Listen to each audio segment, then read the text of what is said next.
이제 새벽에 모든 제사장과 백성의 장로들이 예수를 죽이려고 예수를 끌고 가서 총독 빌라도 앞에 섰습니다. 그리고 총독인 빌라도는 오늘 11절에 이렇게 묻습니다. 예수님을 향하여서 네가 유대인의 왕이냐? 여러분, 왜 빌라도가 이렇게 첫 번 질문을 네가 유대인의 왕이냐라고 질문을 하였을까요? 그 이유는 이스라엘 백성들이 지금 대제사장과 장로들이 예수님을 결박하고 끌고 가서 총독 빌라도에게 넘겨주면서 반역죄로 고발했기 때문입니다.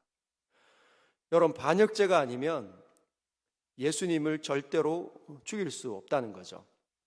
유대 지도자들이 예수님을 향하여서 죽여야 된다, 반드시 죽여 없애야 된다라고 생각했던 이유는 이스라엘 지도자들에게는 예수님은 신성모독의 죄였습니다. 하나님, 마치 자기 자신을 하나님과 동등하게 하는 그 모습을 보면서 백성의 이 장로들과 대제사장들은 화가 치밀어 오르고 반드시 죽여야겠다 했지만 이것이 로마 제국 안에서는 죽일 주제가 아니었다는 거예요. 로마 제국은 그냥 이스라엘 땅에 있는 여호와 하나님은 그냥 한 신에 불과했습니다. 로마 땅에는 수많은 신들이 존재했기 때문에 어떤 신을 믿어도 상관이 없다는 거죠. 자기가 신이 되든지 누구 신을 섬기든지 상관이 없었기 때문에 자기 자신을 마치 신처럼 묘사하는 것으로는 죽일 주제가 아니었습니다. 그래서 이스라엘 백성들이, 장로들이, 대제사장들이 예수님을 끌고 가서 반역죄로, 이 사람이 바로 자칭 유대인의 왕이라 하고 모반을 꾀하였다, 죽여야 한다라고 고발하고 있다는 겁니다. 그래서 빌라도 총독이 예수님을 향해서 이렇게 물은 거죠. 네가 유대인의 왕이냐? 여러분, 예수님께서는 이스라엘 사람들의, 그 백성들의 왕이십니다. 이스라엘은 누가 만드셨냐? 하나님께서 만드셨다는 것이죠. 여러분, 우리의 왕은 누구일까요? 우리는 어느 나라에 살고 있습니까? 우리는 이 대한민국에 살고 있지만 우리를 통치하는 것은 이 대한민국의 주권이 아니라 우리는 하나님의 나라에 살고 있음을 기억해야 합니다. 주님께서 우리에게 물으시는 거죠. 너는 누가 왕이냐? 너 자신이냐? 이 세상의 가치관이냐? 아니면 주 예수 그리스도인가? 여러분, 우리는 주님을 바꾸었습니다. 우리가 우리 자신을 다스리던 그 모든 시기는 중단했기 때문에 우리는 예수님을 향하여서 주라고 고백하는 겁니다. 주님이 나를 다스리시는 거죠. 주님이 나의 정신을 다스리시고, 주님이 나의 모든 것들을 다스리시고, 주님이 나의 인생을 주관하시도록 우리는 우리의 주권을 우리의 참되신 왕 예수에게로 옮겼다는 사실을 꼭 기억하시길 바랍니다. 주님이 이렇게 대답하십니다. 네 말이 옳도다. 네 말이 옳도다. 대제사장과 장로들에게 고발을 당하되 아무 대답도 아니하시는지라. 벌써 사람들이 바깥에서 끊임없이 옆에서 고발을 합니다. 어떤 이야기를 했을까요? 사형에 처해라, 사형에 처해라. 바깥에서 떠들기 시작합니다. 그래서 13절에 보면 빌라도가 이르되 그들이 너를 쳐서 얼마나 많은 것으로 증언하는지 듣지 못하느냐? 지금 들리지 않느냐? 그런데 14절에는 놀라운 반응이 있습니다. 우리 14절 한번 읽어볼까요? 같이 읽겠습니다. 시작. 한마디도 대답하지 아니하시니 총독이 크게 놀라워하더라. 한마디도 하지 않는 거예요. 어쩌면 우리는 당연히 하나님은 한마디도 아니하시지. 그러나 총독이 놀라워하고 있습니다. 여러분, 이 빌라도 총독이 얼마나 많은 재판을 해봤을까요? 자기 앞에 흉악한 죄를 저지르고 끌려와서 재판을 받을 때 얼마나 많은 사람들이 자기 변명을 해댔겠습니까? 지금 바깥에서는 내 앞에, 자기 앞에 서 있는 사람을 향하여서 사형에 처해라, 죽여야 한다, 없애버려야 된다, 모반을 했다, 반역죄다 라고 떠드는데 그 당사자는 입을 열고 있지 않습니다. 이전에 자신 앞에 섰던 수많은 사람들은 나는 아닙니다, 나는 아닙니다, 변명하고 둘러대고 거짓말하고 어쨌든 나는 무죄하다 했던 사람들이 그렇게 많은데 이 자신 앞에 있는 이 사람은 다르다는 거예요. 만약에 입을 다물면 죽는데, 입을 다물고 있으면 죽는데 인정한 꼴이 되는데 왜 입을 다무는가 놀라워한다는 거죠. 마치 죽기로 작정한 사람처럼 입을 다물고 있습니다. 여러분, 예수께서 왜 입을 다물고 계십니까? 왜 죽기를 자처하는 것처럼 입을 다물고 있습니까? 저와 여러분들을 살려내기 위해서 바깥에서 던지는 수많은 사형의 이 소리를 들으시지만 침묵하신다는 거죠. 자기가 그렇게 사랑해서 살리기를 원하는 그 사람들이 아무것도 모른 채 예수를 향하여 손가락질하고 침뱉고 소리를 높이는데도 불구하고 하나님, 사랑하러 왔는 그 사람들이 미워하는 그 사실을 받아내고 있다는 사실을 꼭 기억하십시오. 우리가 하나님을 알지 못하던 그 시간 속에서 우리는 죄악을 먹고 마셨습니다. 지금 저와 여러분들은 이 자리에 앉아 있잖아요. 이 자리에 앉아서 주님을 예배하고 주님을 사랑하고 주의 거룩한 말씀을 듣고 있지 않습니까? 주님께서 저와 여러분들이 이 자리에 나올 걸 다 주님 아시지만 이 자리에 있기 전에는 수많은 죄악을 먹고 마시지 않았습니까? 주님이 참아내신 거죠. 입을 다무신 겁니다.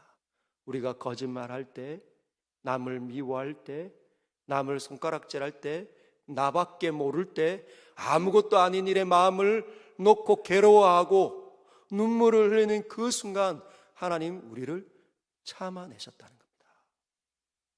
참아내셨다는 거죠. 참아내지 못하면 생명은 없다는 겁니다. 그래서 이 방식이 아니면 우리는 사람을 살려내지 못한다는 것을 꼭 기억하십시오. 주님께서는 언제나 그분의 방식을 통해서 세상에 생명을 주시기를 원하시는 분이십니다. 누구든지 나를 따라오려거든 자기를 부인하고 자기 십자가를 지고 나를 따를 것이다.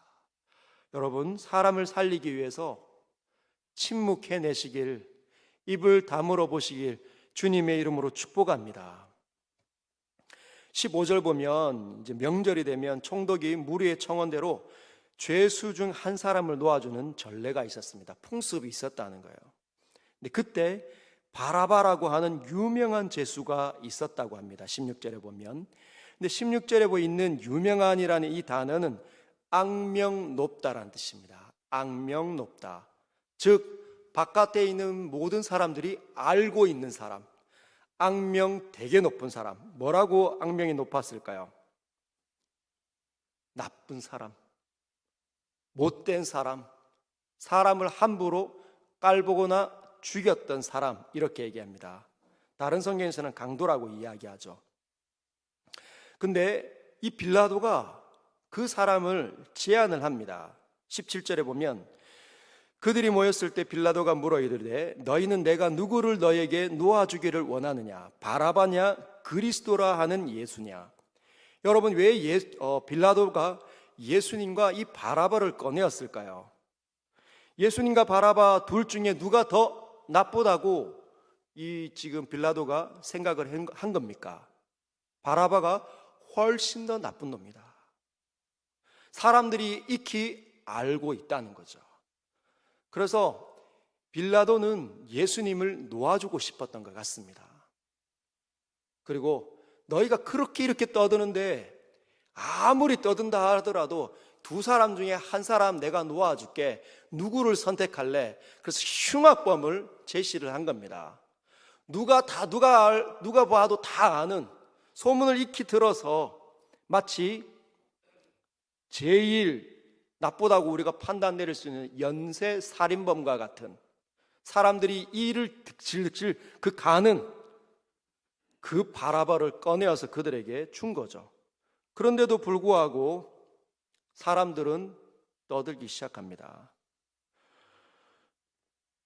19절에 보면 총독이 재판석에 앉았을 때 그의 아내가 사람을 보내어서 저 옳은 사람에게 아무 상관도 하지 마옵소서, 오늘 꿈에 내가 그 사람으로 인하여서 애를 많이 태웠습니다라고 이야기해서 이 빌라도에게 자꾸 시키는 겁니다. 저 사람을 죽이면 안 된다. 이 일 때문에 내가 너무너무 오늘 밤에 고통스럽다, 악몽을 꿨다. 그의 아내의 이름은 클라우디아 프로클라라는 이름입니다. 역사적으로 있었던 이 사람이 예수님 때문에 굉장히 많이 괴로웠던 것 같아요.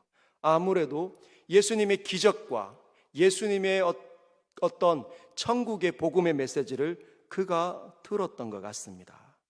그런데도 불구하고 사람들은 그 악명 높은 연쇄 살인범과 같은 그 바라바를 놓아달라고 요청하고 예수님은 죽이라고 이야기하는 거죠. 여러분, 그러면서 무엇을 하면 좋겠냐라고 이야기를 합니다. 22절에 제가 한번 읽겠습니다. 빌라도가 이르되 그러면 그리스도라 하는 예수를 내가 어떻게 하랴? 그들이 다 이르되 십자가에 못 박혀야 하겠나이다. 여러분, 십자가에 못 박혀야 하겠나이다. 사람들이 떠듭니다. 여러분, 십자가에 못 박히는 것은 그 당시에 반역자들에게만, 로마를 뒤집으려고 하는 반역자들에게만 던지는 그 형벌이 십자가 사형입니다. 그걸 지금 예수에게로 던지고 있다는 거예요. 여러분, 이것은 굉장히 중요한 사실을 우리에게 보여줍니다. 예수님께서 지금 누구 대신 죽으시는 겁니까? 저와 여러분들을 대신해서 죽으시는 겁니다. 그런데 이 십자가의 사건이 바로 예수께서 그 모반을 해서 죽는 그 형벌을 받으시는데, 바로 하나님의 나라에 대한 모반의 형벌을 그분이 대신해서 지금 받아 죽으신다는 거죠. 여러분, 참되신 하나님이 여기 계십니다. 그 하나님께서 사람들을 사랑해서 오셨어요. 그런데 이 사람들이 그 참되신 왕이신 하나님을 싫어하고 미워합니다. 배반하고 모반을 끼한 것은 이 사람들이에요. 하나님의 나라가 이 세상 가운데 흐르는데 사람들이 모반한 거 아닙니까? 사람들이 사형제에 해당되는 거죠. 근데 이 사람들이 누구를 향하여서, 그들을 사랑하러 온 그 하나님을 향하여서 사형에 처하라고 이야기합니다. 그리고 자신 안에 있는 모든 죄악들을 예수에게로 다 쏟는 거죠. 그 예수님은 누구 대신 죽는 겁니까? 저와 여러분들이 처해야 되는 하나님의 영원한 나라를 향한 그 모반죄를 대신 짊어지시고 십자가에서 죽으신다는 것이죠. 십자가의 사건은 바로 그렇게 되어져 있습니다. 그리고 중간에 마치 증인 같은 로마 총독인 빌라도가 그 둘 사이를 보면서 재판을 내리는 것이죠. 나는 이 사람에게서 죽을 죄를 찾지 못했는데 너희가 다 당해라 하고 손을 씻습니다. 그리고 그 사람들은 뭐라고 얘기합니까? 그 피를 우리와 우리 자손에게 돌지어다. 그 피가 우리를 향하게 해라. 자신들이 무엇을 말하는지 아무것도 알지 못하지만 하나님께서는 그 모든 것들을 다 사용해서 하나님의 영원한 나라를 회복시키셨습니다. 인간들은 아무것도 모른 채 마귀에게 유혹되어 속아 넘어가 자신들을 살리러 온 예수님을 십자가에 못 박으라고 죽이고 떠들고 미워하지만, 하나님께서는 이 어리석은 인간들의 행위를 통해서 인간들을 살려내셨다는 거죠. 이것이 아이러니 중에 아이러니입니다. 하나님께서는 모든 것들을 다루어내시고 엉터리 같지만 그들의 모든 행위를 통해서 하나님의 영원한 영광을 드러내시는 내시는 분이십니다. 이것이 하나님의 지혜인 것이죠. 누가 하나님을 이겨낼 수가 있습니까? 누가 하나님을 당해낼 수가 있습니까? 그 하나님께서 저와 여러분들의 편이시기에 우리는 오늘도 안전하고, 오늘도 두려워함이 없고, 오늘도 주 앞에서 임마누엘을 누리는 것입니다. 사랑하는 성도 여러분, 예수님의 이 죽음이 없이는 우리는 한순간도 이렇게 안전하지 않고 불안하며 두려워하며 우리의 코끝에서 호흡이 멈추는 순간은 영원한 저주로 떨어진다는 사실을 꼭 기억하십시오. 오늘도 그분의 희생과 그분의 오래 참으심 때문에 우리는 하나님의 나라 안으로 들어왔고 그분을 누리고 그분의 뜻대로 살아가는 줄 믿습니다.